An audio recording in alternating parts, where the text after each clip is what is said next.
Baik, Pak Puji, saya mau menanyakan beberapa pertanyaan terkait dengan Kapitas Selecta, yaitu insomnia, ya, insomnia atau susah tidur.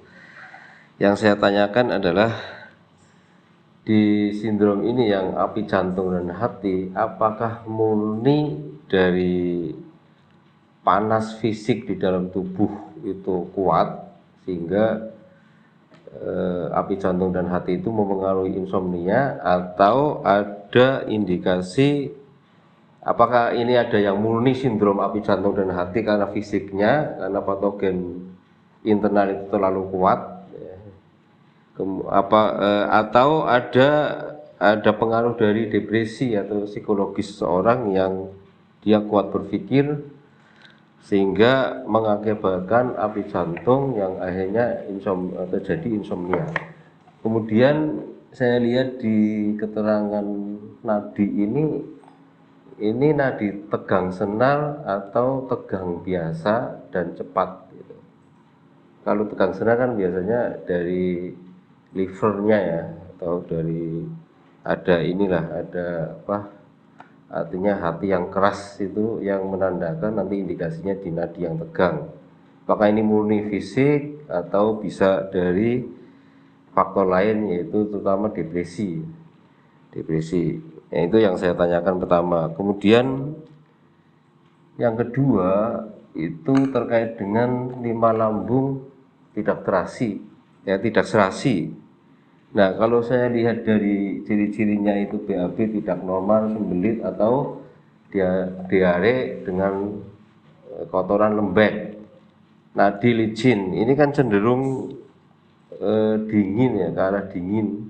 Nah, di titik ini kebanyakan ini yang ada titik BL20, pisu kan titik belakang ya, artinya titik setinggi limpa tapi di belakang. Biasanya kan ini titik su ini untuk sedasi.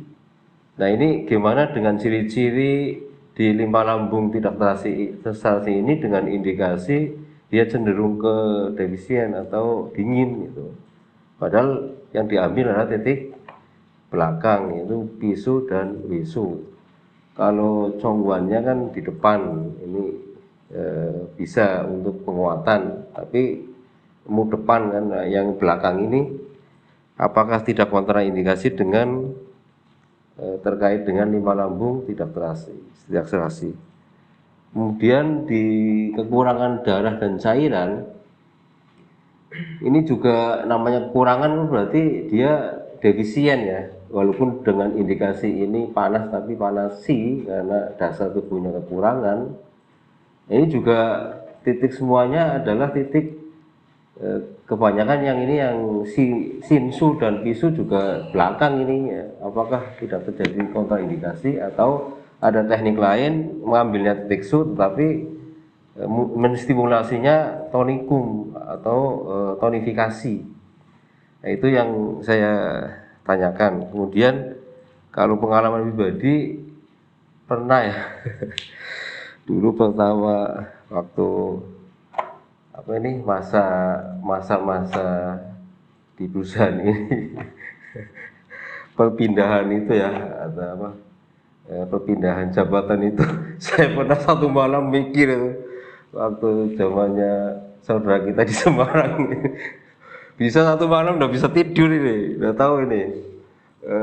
Karena pada waktu itu ya intinya dari ketika beliau belajar manajemen terhadap gurunya lewat istrinya, itu kan halus banget dalam mempengaruhi, kamu ini sebenarnya tidak mampu di sini, itu inilah, kalau bisa minta aja mengundurkan diri atau bagaimana itu.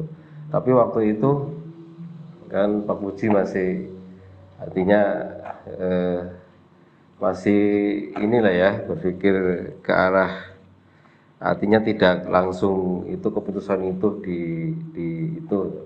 Tapi dari bisikan itu semalam itu benar-benar tidak bisa tidur. Apakah ini stres berat sehingga insomnia benar-benar tidak bisa tidur?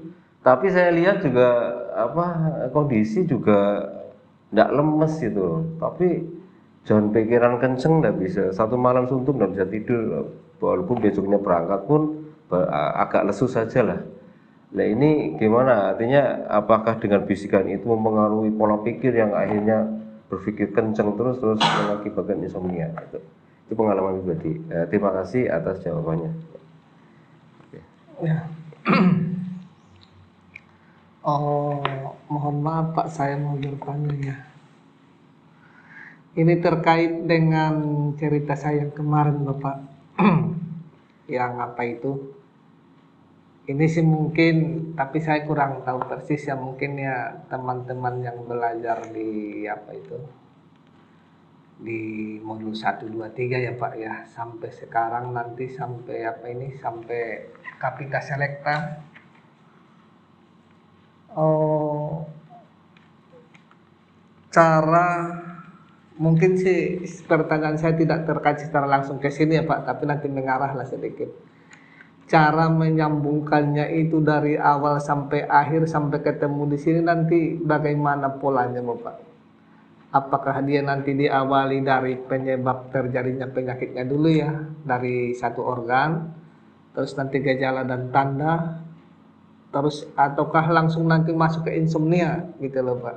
Kalau nanti kita ketemu dengan orang-orang hebat di luar sana ya. Soalnya itu yang seperti yang saya ceritakan kemarin itu, dikala saya ketemu dengan orang-orang hebat di luar, dia bertanya tentang penyakitnya, ya saya bisa mengatasinya tapi tidak bisa menjabarkannya, bahasanya begitu loh Pak. Jadi maksud saya itu polanya nanti dari kita belajar, kan Bapak sudah bimbing nih dari modul 1 ini, modul 1 nih, modul 2, modul 3, terus bumbu dapur kemarin ya, terus toga 1, toga 2, toga 3 itu nanti terus sampai ke Kapita ini loh Pak. Cari cara merangkum bahasa itu sebenarnya seperti apa gitu loh Pak. Cuma itu Pak. Oh, ini saya apa? Oh, harapan saya gitu loh Pak, bagaimana cara menggambarkannya saja. Kalau selama ini kan saya sih sudah ada ini Pak, sudah ada sedikit sedikit gambaran ya. Ini sepertinya ini caranya ke sini nih, ke sini, tapi belum, kurang apa namanya Pak itu? Masih kurang pas gitu ya Pak ya.